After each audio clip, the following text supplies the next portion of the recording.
Donc là, on va être sur un exercice au poids de corps avec lequel on peut rajouter de la charge. Donc là, il va y avoir une notion d'équilibre un peu qui va falloir travailler, c'est les fentes bulgares. Okay. Sur internet, on trouve cette technique pour avoir la bonne distance. Donc c'est le fait de mettre son pied au bord de la boîte, de s'asseoir sur son talon et de tendre la jambe. Donc apparemment, sur internet, on nous dit que ça, c'est la meilleure manière pour avoir la bonne distance, etc.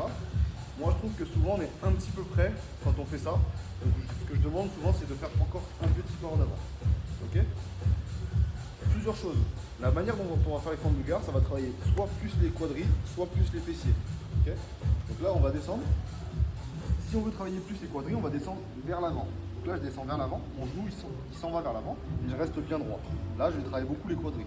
Si je veux travailler plutôt mes fessiers, donc les fessiers de la jambe d'appui, je vais au contraire descendre un peu plus vers l'arrière avec le buste penché en avant. Donc là, ici.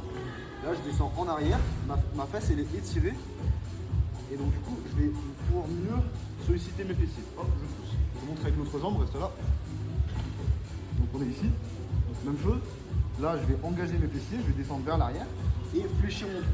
Le fait de fléchir le tronc, ça va faire qu'il y a un angle ici qui se forme qui va me permettre de pousser dans les fessiers.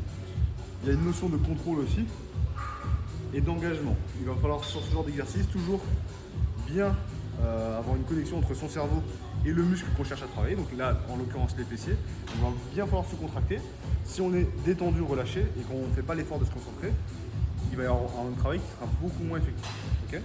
On peut travailler en plus avec un poids, donc dans une main ou dans les deux mains.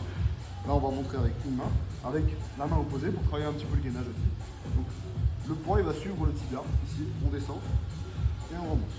Donc, légèrement vers l'arrière. Le poids de corps est légèrement vers l'arrière. J'appuie un maximum sur la jambe avant. La jambe arrière, je pourrais presque la lever.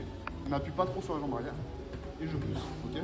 Ça, c'est vraiment important. La jambe arrière, elle est là juste pour s'équilibrer. Elle n'est pas là pour appuyer. Ok.